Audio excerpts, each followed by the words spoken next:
Welcome back to another NFL professional picks betting video. Had a pretty solid week 7, looking to keep it going in week 8. Let's get into it. Just reviewing the week 7 card, went 3 for 4 and had some good picks. We had the one sleeper pick of the week for the Seahawks, -7.5. Eagles Dolphins under, hit by half a point, and Steelers Colts game was easy. We had the Giants plus hit all the way, but the Niners blew that money line for the lock of the week to miss. Rare miss for the lock, looking to step back up in week 8. Of course, if you're using these picks, taking advice from the channel and betting with this guidance, subscribe to the channel. It means a lot to us and helps validate what we're doing here. First game of the week, one of my favorites actually, not because it's going to be an exciting game, but because I love the matchup here with the Falcons on the road, taking on the Titans. Falcons 3-point win against the Buccaneers. Titans off the bye.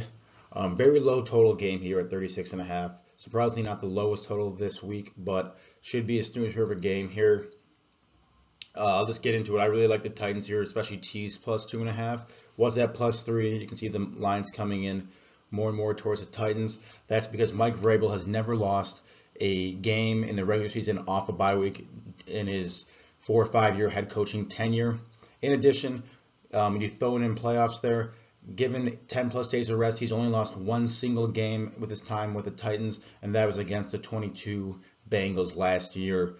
So still a very tough record. Tough to beat the Titans when you're giving Mike Vrabel that much time to prepare, and certainly tough to beat him when you're playing in Tennessee. If you're looking at it on paper, the Falcons actually really match up quite well with the Titans.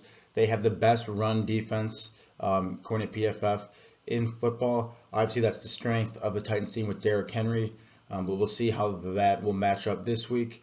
They have a pretty solid secondary too, nothing to write home about, but still enough to keep this Falcons defense to being a top 10 defense overall. The Titans don't have a ton going for them. Hopefully, with Will Levis at quarterback this week, he can start to get guys like DeAndre Hopkins more involved in this offense and lean a little heavier in the pass game and not rely solely on Derrick Henry here.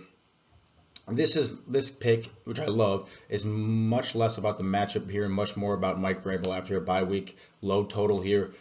Teasing this plus 2.5 to 8.5 gets you Titans lose by 3 and Titans lose by 7 would still make that bet win. So I love that, but I know that no matter who and what the personnel is for a Mike Vrabel-led team after a bye, he's going to have them prepared to win and take away the best option that the Falcons have on offense, whether that be Drake London or B.J. Robinson, whatever he sees fit, he's going to make this team one-dimensional.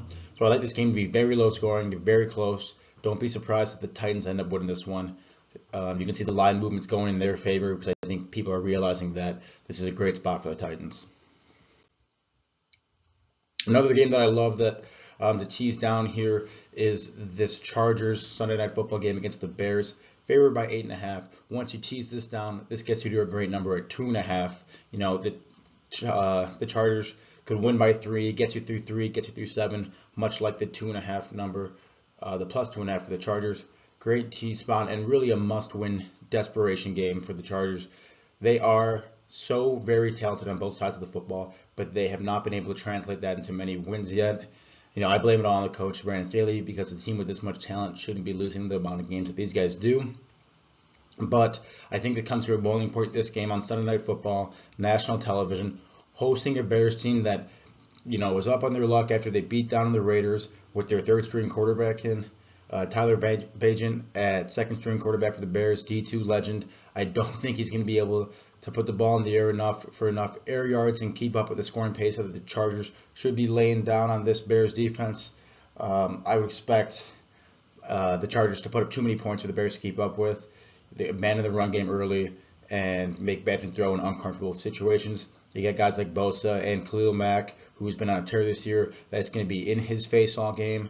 And he certainly has not faced a pass rush like this in his short career yet. And this is going to be a tough situation for the Bears offense. Really like the Chargers to get a bounce back win here. Something worth mentioning if you want to bet this on your own, not on the official card. But I like the over here a little bit based on the fact that the Bears have the 4th worst defense in the league and the Chargers have the 8th worst. Not a great defensive matchup here. But again, a couple X-factor guys on both sides of the ball for the Chargers. Should put them over the top. All I'm asking for is that they win by 3 here. Here's a game that a lot of people are probably going to scratch their heads out when I make this pick, but I am loving the T situation for the Packers +1. Really a pick 'em game in Week 8 here in Lambeau. You've got the Vikings that are coming off a huge win on Monday Night Football at home against the San Francisco 49ers, who many people thought were the best team in football, and they still might be. And then you got the Packers coming off a tough loss on the road against the Denver Broncos, who many people think are one of the worst teams in football. You mix that all together, and somehow you get a pick-em game. Doesn't make any sense to me at all. Red flags are going in my head saying this is a trap game. Vegas and the odds makers want you to bet on Minnesota -1. It is just right there in front of you. All they got to do is beat a weaker opponent in the Packers on the road, and you cash your bet. It's never that easy in gambling. Take the bets that you hate more than the bets that you love, because more often the bets that you hate are the ones that are going to win. Packers here +1. I think the Packers win this game outright just because of this line. But, there's so much variability in the game. One turnover that a model can't predict can swing this thing, and that's why I'm covering my butt a little bit with the T's here. But I really like the Packers here. No analytics whatsoever, just the biggest trap line I've seen in the 8 weeks of this 2023 NFL season, and I had to lean into it and take the Packers here. Another game here that I like, close one, Saints and Colts here. Saints on the road after a loss, long week against the Jaguars, and Colts after just a devastating close loss against the Browns here. Short and simple of it is I like the Saints to get a bounce back win here. Both teams are in similar situations here, but I think only the Saints of these two teams are legitimate contenders and even the favorite potentially for their division title. That NFC South is still wide open, and I really think it's the Saints for the taking. To get that, they're going to have to win games like this where they're on the road. They're playing a team that's not, great, but certainly has turned some heads as of the last few weeks, even without Anthony Richardson. But Gardner Minshew at quarterback here, while he's played well, he's not seen a Saints defense or defense like the Saints this year. This is a top 5 unit in the league. Also a top 5 run unit, which really neutralizes this Colts' biggest strength, which has been the run game with either Jonathan Taylor, who's been back, or Zach Moss, who's been great filling in for him, and even alongside him now. So while that's how the Colts compete in games and stay in it, I like the Saints to kind of mute that part of their offense while making Minshew throw the ball against their pretty good coverage defense as well, which I think is top 7 for the Saints. So a lot of weapons on defense. The offense has faltered so far, but they're coming up against a good situation against the Colts, who have a poor secondary, are susceptible to the big play, like you saw against DeAndre Hopkins' big game against these guys a couple of weeks back. I think it's a great opportunity for the Saints to take advantage of a team that they're relatively have a lot of strengths against. And while they're on the road, I think getting Olave playing this game, get Kamara heavy dose in the offense like he's been, and stop the run is a great recipe for the Saints to win this week and get one step closer to winning this NFC South title. This one is an obligatory pick here with the Eagles taking on the Commanders on the road here.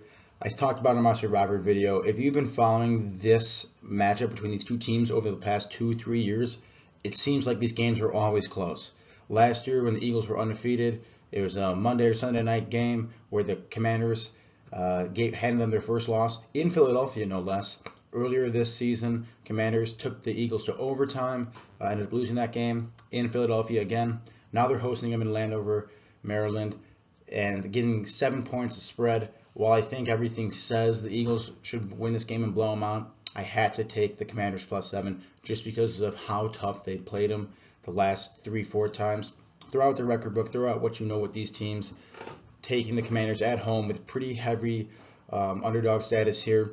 We'll see what happens. Don't love the pick, not a ton of analysis, but I think it's the right move.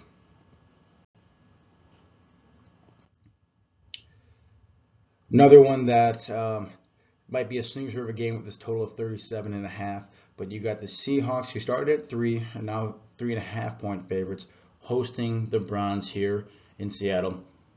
I think the reason why is because Deshaun Watson won't be playing again. It will be P.J. Walker at quarterback for these Browns. And I think a lot of people are going to be jumping on the Seahawks here because you get a backup quarterback for the Browns that hasn't looked all that great.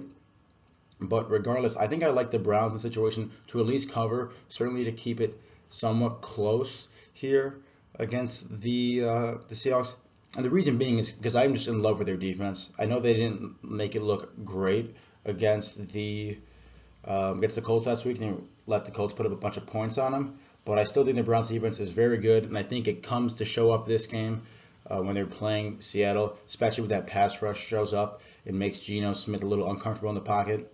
Again, if they can stop the run game, which they're pretty average at, but enforce them down distance against these guys and let the guys like Myles Garrett and Zadarius Smith start to run free a little bit, that's when this team becomes dangerous. Ultimately, a low total game with a very solid defense. I think it's a great spot to tease the Browns at plus 3.5. I wouldn't be shocked if they win this game just on the backs of their defense, but more likely than not, I think the Seahawks win in a pretty tight one here. Here's a game that I recently started to like. It's the Broncos hosting the Chiefs, 7-point underdogs. And I like the Broncos plus 7.5 here. And the real reason being, one, I think the Chiefs are due for a letdown pretty soon. 6 straight wins starts to get your head a little bit. Divisional opponent game, always a little closer. On the road makes it even scarier. But on top of all that, there's supposed to be a heavy amount of snow at Mile High in Denver this Sunday, which I think keeps this game even closer than it otherwise would be. But I'm going to give you the official weather report right here and see what the snow forecast is supposed to be. They're talking about, oh my God, they're talking about snow between 6 and 14 inches this weekend in Denver. That has to, throw a wrinkle in this game, throw a wrench in the plans of both teams. And ultimately, you want to be on the Chiefs side when you're talking about ad-lib play calling and adjusting to what the situation gives you. But regardless, I think it's the time for the Broncos to compete against the Chiefs. Probably not a spot where they win just because it's been years since they have. But if ever time to do so, it's now. I think they keep this game closer than otherwise expected and can keep it still one score in a cold, snowy game in Denver.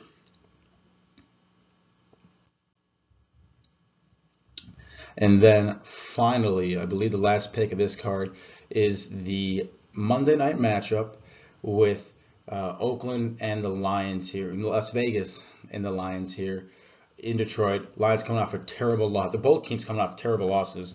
We'll see what happens here.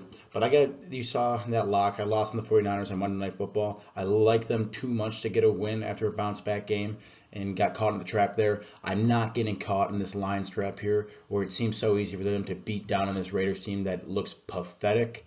But the public has been jumping all over the Lions, and the line hasn't moved that much, which tells me that the smart money is on the Raiders this game.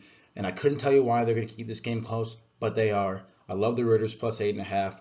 Primetime game, don't embarrass yourself. Keep this thing close enough somehow, some way. I really don't know what their plan is to do it, but I think they're going to, based on the fact the line hasn't moved, despite how much percent of the public has bet on the Lions here. Can't tell you a ton about it, but this is a game where you just have to bet one where you hate and just can't see the outcome happening. That's this Raiders win, or rather Raiders keeping this game competitive. And I think this one is one that you really have to lean into and just trust the bet instead of looking into the strength of each team, because this line makes no sense. I think the Lions should blow out the Raiders, but something tells me because the lack of line movement that the Raiders are going to keep it close. Same thing happened to the 49ers. They were minus 6.5, minus 7 the whole way against the Vikings. I thought for sure that line would get moved a ton because the 49ers should be blowing out the Vikings. The line never moved, held all the way. The Vikings ended up winning outright. I'm not saying the Raiders can win this game outright, but it's definitely a little fishy that the line hasn't moved more and the Lions aren't favored by more. So that's one time I'm going to go with my gut and take the Raiders here. And this is the last game. This is the weekly Sleewa pick of the week. 1-0 so far. He's all over the Jets minus 3 here, even in an extremely low scoring game, which I think might be 35.5 now. But the real logic here is that the Jets have looked really good the last 3 weeks. Following a 3-point loss against the Chiefs on Sunday Night Football, they went into Denver, won that game, beat Philadelphia, and now they're facing the Giants, who have looked better as of late. But there is no doubt that the Jets are better than the Giants here. It does seem like sort of a trap game to me because the Jets are so much better than the Giants. But just like the Saints defense is elite, so is this Jets unit. Really good in all phases of the game. They were able to beat the Eagles without their 2-star cornerbacks with Sauce Gardner and Reed. They're getting them both back to even bolster their coverage game even more.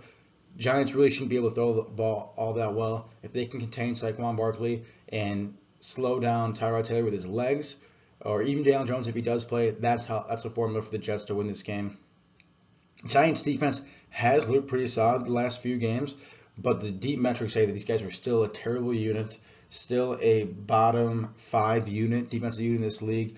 Don't do anything extraordinarily well outside of getting decent pass rush for guys like Kayvon Thibodeau, Leonard Williams there too, but they don't have a ton going for them. They are deeply mismatched by this Jets team. Coming off bye, I like to see Garrett Wilson have a pretty solid game here. I don't think a guy on the Giants can really guard him too well. So Jets here in a close game, but I think the Giants really struggle to score against this defense, and the Jets have a couple opportune times to put up touchdowns rather than field goals and cover this -3 play here from Sliwa. And that takes us to maybe our busiest card of the season so far. We're up +9 units through week 7, so I want to keep this going. Really like this Chargers desperation win here. All you got to do is win by 3. And then the Packers, which is just the game that I cannot imagine the Packers winning at all. But that's why I'm taking it. I don't understand why they're +1. It does not matter. +7 here seems great. Really, we're just fading a garbage time pick 6 or fumble for 6 here to make this thing crash. But I love the Packers here at +7. Jets -3 is the Sliwa pick of the week. We're going to keep it rolling with him, and he's been doing great.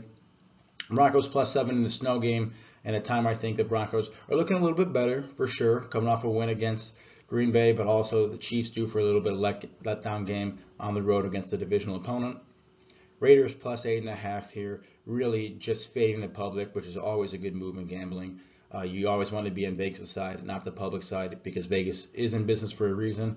Something tells me the Raiders keep this game closer than it really should be on paper. Saints -2, about to get back on track and taking one step closer to winning this NFC South title. Olave playing, look for him and Shaheed to be deep threats this game. They kind of got a little bit of groove against the Jaguars, offensively at least. Look for them to keep that rolling and be prepared to beat a Colts team after a mini bye week playing on Thursday night in week 7. And then another teaser that I love. I go back and forth. This is the lock or not. Just as almost as good as the lock. Titans +8.5 seems so good given Mike Vrabel's record after the bye. And then Browns +9.5. This defense, such a low total, first of all. Love the tease there. But this defense will keep them in any game possible. It's hard to see the Browns losing most games against any team by 10+ points with the way this defense is. Always keeping them in it. So like that Browns addition to the teaser as well.